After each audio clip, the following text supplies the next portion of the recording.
Hi guys, James at Rampant Lion Reviews again for you today with another beer review. For this one, we are going to head over to Latvia once again, and we're going to return to a brewery that has now featured on the channel a good few times before. The beers that I've had from this brewery so far have been really nice and very solid actually, but the one that we're going to try today is a sub-style that I really enjoyed from them actually. So I have to say, I'm very curious to see how this one turns out, and generally speaking, it is very nice to have some more Latvian beers to review for you on the channel, because they normally are quite difficult to get a hold of, in fact. So yeah, looking forward to this one, and I hope that you guys enjoy my take on this beer as well. So for this review then, we are going to return to Jelgava, to the southwest of Riga, the capital city, and we're having a look at yet another beer from Hopalaa Brewery. So this particular beer is called the Cloud Number 12. It comes in at 7% ABV, and this one is a Milkshake IPA. So yeah, this is my fifth beer now from this brewery. The first one was the Abstract IPA, then we had the Nebula, which is a double IPA, then the Hyper Jump, which was a triple IPA, and then before this one we had the Cloud 11, which was also a Milkshake IPA, and I really enjoyed that actually. I thought it was a nice, very well-rounded beer, so I'm hoping that this one carries on in the same vein as that. And then after that, of course, we've got another 3 IPAs to have a look at from this brewery, and then we can look at the sours and the dark beers and things. But a special thanks to Remance from the brewery, who sent me over a big box of Hopalaa beers to review, so you'll be seeing these beers continue to appear on the channel over the next little while. I gave away the doubles to my friends, of course, to try, and then I'm going to work through the unique ones gradually. But yeah, really looking forward to this one. As I say, hopefully it's another good beer, and I hope that you guys enjoy my take on this one as well. So let's get cracking with this review then. So as always with my reviews then, I'll tell you a little bit about the brewery before we taste the beer. If you want to get straight to the tasting, just fast forward. All the usual links are in the video description below. That's the brewery website, the link to my other reviews that I've done from Hopalaa Brewery before, and you will, as I say, see more added to that list in the fairly near future. But there's all the usual social media down there. If you want to see more reviews, do please consider subscribing to the channel. The whole channel, of course, has a geography-based tagging system, so you can go into the homepage and search for beer based on country, city, state, county, province, prefecture, whatever it is you happen to be interested in. Do check out the playlists of beers from different countries. There is one there for all of the Latvian beers that I've reviewed for you. That's being added to gradually as we go along with the Hopalaa beers, and hopefully I can add some more different breweries to that over the next little while as well. And as always, please do get in touch and let me know some of the other beers and breweries that you guys would like to see me review. It's always great to hear from you guys that are watching the videos, and the support that you show the channel is hugely appreciated. So anyway, to tell you a little bit about Hopalaa Brewery then, on to my brewery notes. So Hopalaa Brewery, as I've mentioned to you already, are based in Jelgava in the Zemgale region to the southwest of Riga, the capital city over in Latvia. But the brewery is owned by 3 friends. This is Rimants Pavziniuks, Kristaps Stankus, and Einars Rumjansevs. So Einars is a teacher by trade, Kristaps has a background in finance, while Rimants owns his own marketing firm. So quite a diverse background amongst the 3 founders, as we've mentioned before.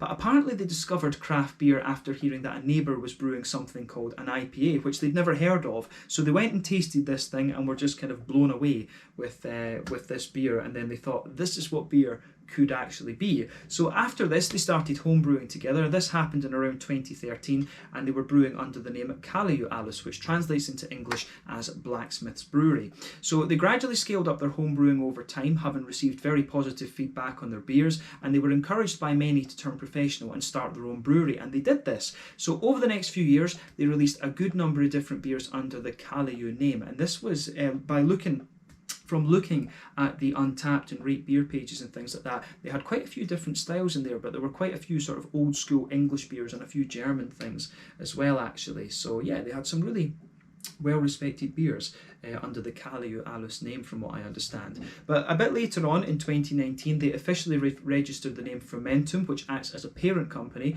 and the beer is sold under the Hopalaa Brewery name. And the idea behind using Hopalaa is that it's easier for people from other countries to remember. It's basically a little bit more of a kind of anglicised name, if you like, because, you know, Latvian, very, very complex language. It's only really Latvian and Lithuanian that are related to each other in Europe, and if you don't grow up with those, very difficult to learn them, of course. But at the brewery, Einars is the head brewer, while Kristaps takes care of the finance side of things and looks after the yeast and deals with various technical problems, whereas Rimants is the man that's doing the marketing and the sales for the brewery, and that was what drove him to get in contact with me and send me a few beers. So that was pretty cool. But they seem to be on the rise at the moment. The brewery is equipped with a 1,000 litre brew kit, and they've been progressively expanding the fermentation capacity since they got into their new facility. But they want to experiment with many different styles of beers and collaborate also with a lot of other local small businesses and things like that. They've done that already to get different adjuncts to put in their sour beers and their stouts and stuff like this. And a number of gypsy brewers also brew their beers at the Hopalaa Brewery as well. So it seems to be a little bit of a hive of activity actually. But as of May 2021, when I'm filming this review for you, these guys have produced around 60 different kinds of beer according to Untappd. So yeah, if you get the chance to try some of their beers, you've got quite a variety to choose from. And I think Remant's gave me somewhere in the region of like 15 or 16 different unique beers. There's one or two that I'm not sure if I'll review because one of them's like a pickle beer, so I don't know if I'll like that. But yeah, we'll see. You will see most of them appear on the channel over the next little while. So yeah, that's all I can really tell you about Hopalaa Brewery for the moment. If you want to learn more about these guys, you can check out the brewery website. You can follow them on Facebook and Instagram to keep up to date with all the latest goings on.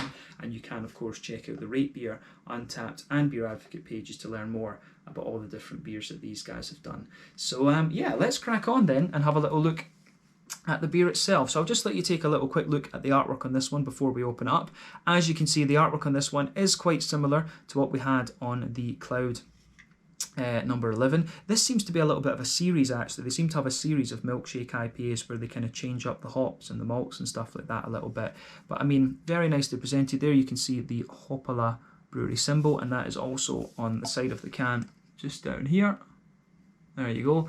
But yeah, 440ml can, this one. I'm not sure exactly what you would pay for this beer in Latvia. I think they still have their own currency as well, if I remember rightly. They don't use the euros, but I'm not sure exactly what this beer would cost you, to be honest. But yeah, 440ml can, this one. The malt base in this beer is Maris Otter, wheat and flaked oats. It's got a bit of lactose in it, of course, to thicken it out. That's kind of what defines it as a milkshake IPA. Then the hops are Mosaic, Citra and Cashmere. So we know these hops quite well. Mosaic, about 14% alpha acid. Lovely kind of juicy tangerine elements. Citra, again, about 14 alpha acid. Mangoes, lots of kind of citrusy notes and quite a few complexities. And Cashmere's an interesting one. It's a really interesting blend of, like, you know, melon, lime and a little bit of lemon as well, actually. A very, very nice hop. So yeah, this one I think it could work out very interesting. It could turn out to be a very, very interesting beer. So yeah, 7% milkshake IPA, this one. Let's get it out and we'll get on with the tasting then. I'm really curious about this. The Cloud, number 12 from Hopalaa Brewery in Zemgale to the southwest of Riga over in Latvia. Jelgava, sorry, not Zemgale. Pronounced it wrong. This is what I mean. Latvian is a very, very difficult language. So that should be enough of the beer out just now to take a little bit of a look at for the purposes of the video. So yeah, this should be pretty good. So as you can see, and as you'd expect from a milkshake IPA, this beer is poured with about a half finger of a frothy, I would say kind of cream coloured head. One or two big bubbles sticking towards the side of the glass there, a few little ones going up towards the bottom of the head, of course. And if we shine the light through this one, it's got a little bit of a kind of natural haze to it. It's not the sort of soupiest and gloopiest of IPAs that you're going to come across. So I do wonder if some of the wheat and things has sedimented at the bottom, because this beer has been in the fridge, you know, a few weeks now. Not too long, of course, but yeah, it has been in the fridge a few weeks while I kind of stagger these reviews. But yeah, it certainly looks pretty nice. This one, in terms of colour, I would describe this as a very kind of rich yellow. I would say that it's a little bit of a It's actually a little bit darker to the naked eye than it appears on the camera, of course, but as I always say, I like comparing these IPAs to different fruit juices. So for me, this one is a little bit like a mango and passion fruit juice in terms of its colour and things. Remember, the colour of your beer is dependent on 1, the type of malts that you use, and 2, the length of your wort boil. The longer you boil the wort, the more the sugars caramelise, thus you get a darker colour of beer. But the level of haze that you get in these New England IPAs, well, I say these New England, these sort of hazy kind of IPAs that we're getting these days, the haze depends on the oat and the wheat content normally. Lactose I don't think is going to play too much of a role in terms of the haze levels and things like that. But it could, you know, maybe, I don't know if it would affect the colour a little bit. Lactose is usually colourless from what I remember. But yeah, it looks pretty nice, this one. So nothing really surprising about this beer in terms of its appearance. but yeah, it looks pretty damn nice actually, and quite similar to the Cloud 11 that we had before. So yeah, let's have a closer look at the aroma of this one then, and just see how we get on. Oh, you can smell the cashmere in that straight away. Cashmere's just got such a distinctive aroma to it.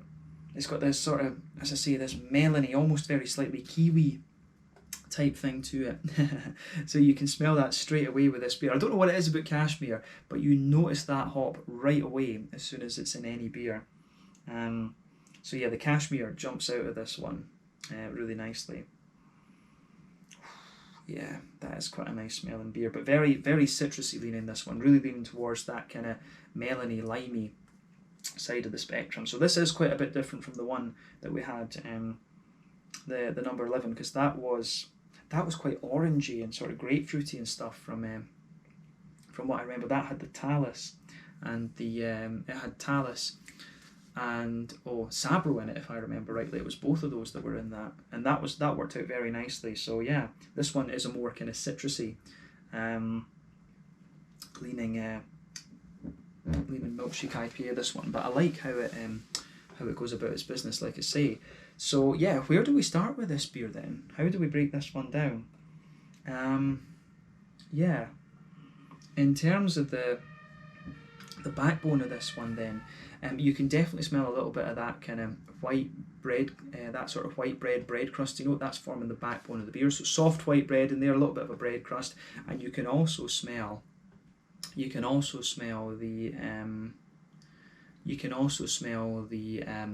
lactose just kind of smoothing everything out in this one.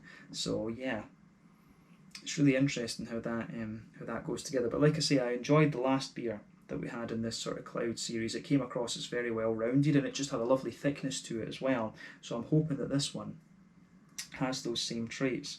But yeah, like I say, soft white bready backbone, bit of bread crust in there. You can smell the lactose just smoothing everything out on top of that. Then you start to get a wee bit of a kind of oaty sort of smoothness and sweetness in the beer. So yeah, I think it goes together really nicely in that sense. But the more that you smell of this beer, you do also get a little bit of a brown sugary note, and that will be coming from the Maris Otter in this beer. Of course, you do get a little bit of that kind of Werther's original kind of butter candy thing right in the centre of the nose. There's one or two little McVitie's digestive biscuity elements coming out of this beer too. So yeah, the aroma of this beer, I think works very, very nicely. So yeah, it's the malty side of things and the adjuncty side of things goes together very well. You do also get a little bit of a kind of bitey, wheaty quality at the back of your nose too. So yeah, but I would say overall this is quite a smooth and kind of thicker smelling IPA, this one. But it's quite in keeping with what we had on the last from the last Hopalaa beer that we had as well. But yeah, let's focus on the hoppy side of things then. I think we've covered the malty side of things quite well. So yeah, in the back corners of the nose, you do have a little bit of a kind of earthy quality from the mosaic most likely, and then you get some nice floral aromaticity out of the beer. I wouldn't say that the floral component of the beer is too pungent, but it does have a nice little bit of a deep floral aromaticity to it. But the grassiness, I think, comes out of this one a little bit more, and I guess again that might be due to the cashmere. Remember, beers like this tend to be more reliant on the late edition hops, which give you more flavour and aroma in comparison to the early edition hops, which are the ones that are going to give you the those are the ones that are going to give you the kind of more bitter qualities out of the beer. So bear that in mind with this, absolutely. So yeah, the green component for me really leans towards the grassy side of things, and there is a good little bit of a kind of zestiness to it as well, which I think brings out some of those citrusy fruits that we'll come to in a minute.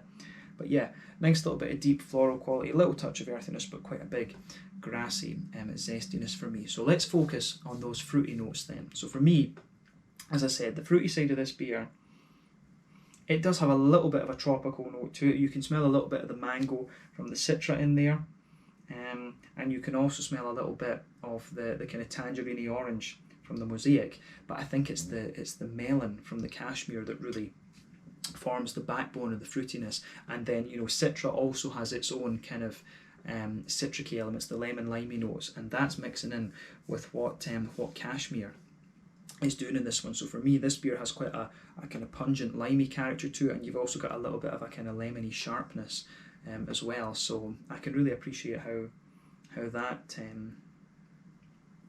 goes together in this beer, definitely.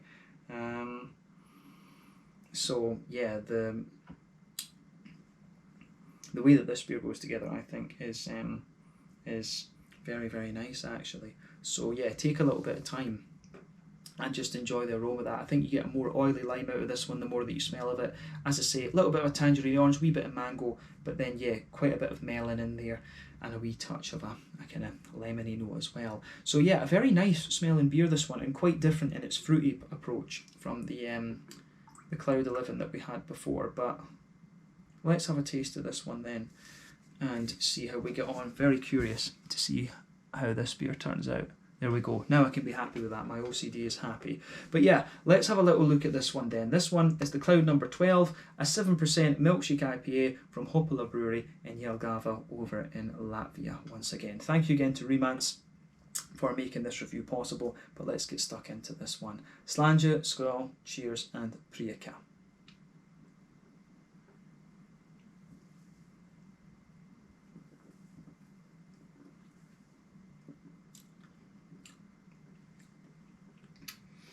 Oh yeah, this one seems to have mellowed out very nicely actually. And this is one of the things I've got to remember with these beers now, is that they're not in their kind of like, you know, optimum freshness, if you like. They are starting to mellow out a little bit, if you like. But yeah, this one, as it stands, I think this is in pretty good condition actually. It sort of goes together very, very well. But the first impression is it's a very smooth beer out of this one. It's got a wee bit of sweetness to it, and the fruits come across as very, very juicy as well. So yeah, just take a little bit of time with that, and see how it goes together. But I think this one is in pretty good condition just now.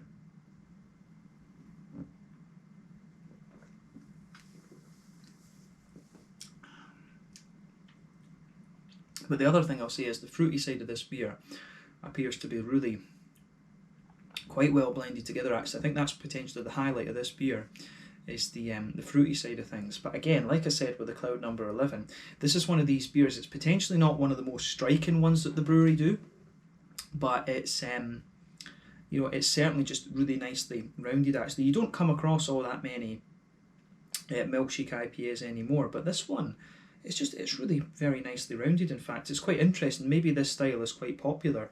This particular sub-style, I should say, is quite popular in Latvia. I don't know. But I certainly thought the last one was very well rounded, and I would say the same about this one. But obviously, the other one was a little bit more kind of pungent in its fruity character. This one seems a little bit more kind of relaxed in a sense. So, yeah, very interesting point to make about this beer for sure.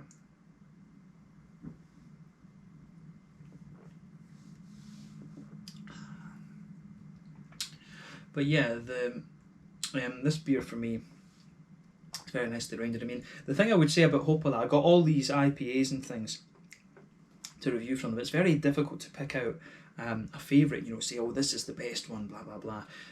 But they've all been, you know, really solid in their flavours and just very nicely rounded. And you can't ask for much more than that in terms of IPAs these days. The market is kind of saturated with IPAs, actually, but these guys are producing, you know, solid stuff. And I mean, in Latvia, we would have, in the other countries in Europe, we would know about Odu, and we would also know about Arpus as well. And these guys are trying to get out there a little bit more. So it'll be very curious to go to Latvia and see some of the even, you know, have a go at some of the beers from the even smaller breweries actually.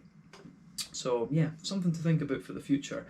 But yeah, just a very nicely rounded beer. Let's try and, pardon me, break this one down a little bit for you.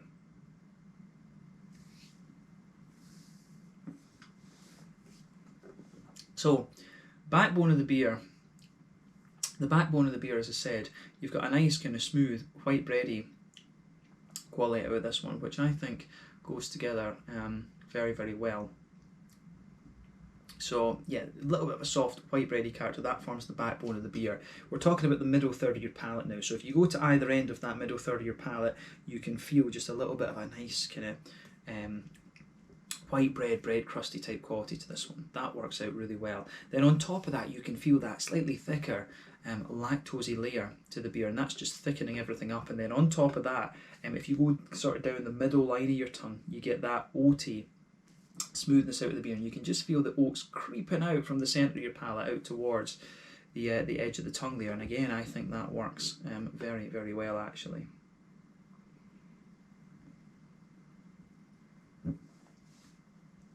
So yeah, in the centre of your palate, you've got a nice kind of you do have a nice little bit of a more how would we say, Werther's Original sort of creamy brown sugary note out of this one. So yeah, definitely a little bit of that Werther's Original butter candy type thing in the middle of your palate. And then as you move further out from that, again, you get those little biscuity characteristics, that little kind of cookie sort of thing that you'll always get from the Maris Otter malt. So again, this, in terms of the malt base, this beer is just, you know, very, very well rounded actually. It's very, very smooth, and that's what you would expect of a milkshake IPA. So yeah, it does lean towards the kind of sweet side of things, and it is definitely one of the more kind of rounded beers rather than being a big bitey beast as you're going to get from some of the other IPAs that these guys do. So yeah, just be prepared for this one, that it is a bit sweeter, and it strikes me as being slightly sweeter than the Cloud 11 was, come to think of it. And again, maybe this is just due to the fact I'm drinking this one a little bit later on. So yeah, bear that in mind with this. But yeah, I think that covers the middle of the palate quite well in this one. But yeah, border region between middle third and back third of your palate, you can feel a little bit of a bready, doughy build up there and a wee touch of bread crust, as I said. But then onto that back third of the palate, you've got a nice wee bit of a kind of white bready, wheaty element to the beer as well. And you can feel just a little touch of wheaty bitiness at the very back of the palate too, which I can really like, which I really enjoy as well.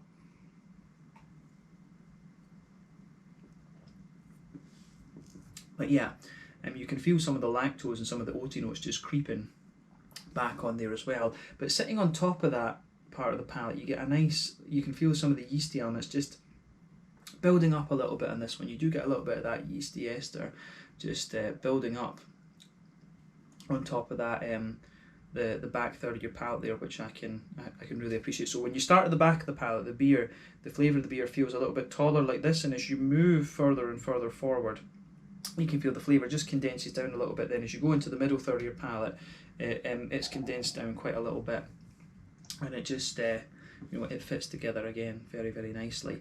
So yeah, I think that side of things really, really works well in this beer. The malty backbone of this one is very nicely done. But let's focus on the hoppy side of things.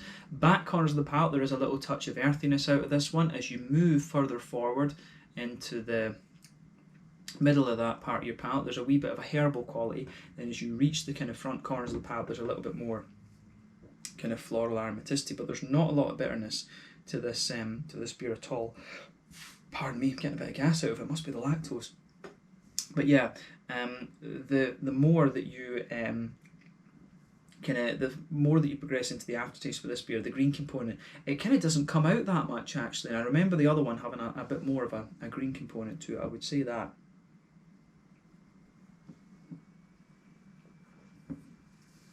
So yeah, bear that in mind with this beer.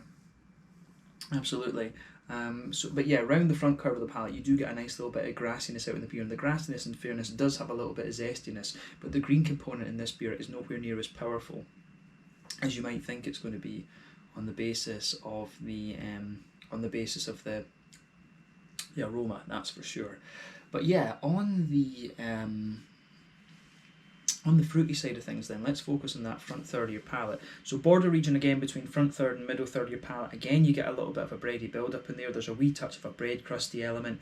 Then underneath that front third of your palate, as I say, you get a nice smooth kind of white bready element out of the beer. And again, I think this goes together very, very well. So yeah, I can certainly appreciate how how that goes together in this one, definitely. So yeah, backbone of the beer, the smooth lactose, you know, it's a little bit of the oatiness, and then the fruity esters. You get that nice oily bubble sitting on top of it, where those fruity, juicy esters just roll the way out. So yeah, if you go to the very back of that front third of your palate, you might get a teeny little hint of a passion fruit, you know, a sort of pungent passion fruit. Then as you move further forward, it mellows out to be a nice kind of oily, mango-y element. Then there's one or two little kind of, you know, sort of apricot-y notes you get out of it. Some of the complexities, of course, from Citra. Citra is kind of sitting there in that back half of the front third of your tongue. But then as you move forward into the front half of the front third of your palate, that's where you get a lot of the complexity out of this beer. So right in the dead centre, you're getting a bit of that stronger kind of melony note. And then as you move further forward, you can feel that that changes to a more limey quality. That's your cashmere. On top of that, you get a little hint of a slightly tangerine note from the mosaic, but I think that the cashmere really dominates the mosaic in this one and kind of sort of holds control of the beer. But of course, the limey elements in this one are going to be influenced a little bit by the Citra, because it has its own sort of lemon limey components, and you can pick that out in this beer quite well. But as I say, it's not a madly zesty beer, this one. The sort of citrusy notes you get out of this beer overall are pretty smooth, and again, that's in keeping with the fact that this is a milkshake IPA. So yeah.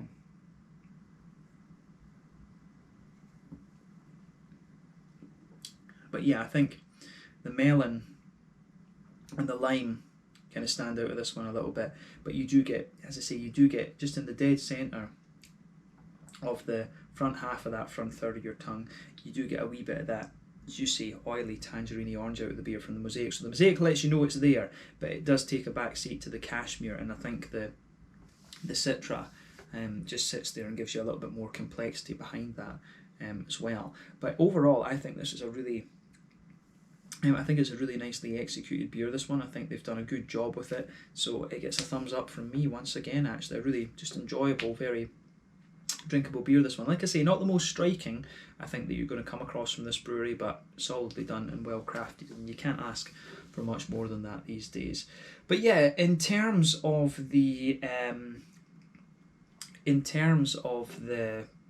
mouthfeel of this one, then, to round off the review, it's pushing towards the top end of mid-body. The carbonation is very, very smooth, and again, you'd expect that when it's a milkshake IPA. You expect it to just be a very, very smooth beer. It's got a wee bit of oiliness to it, a little bit of creaminess, like I said, and yeah, it works.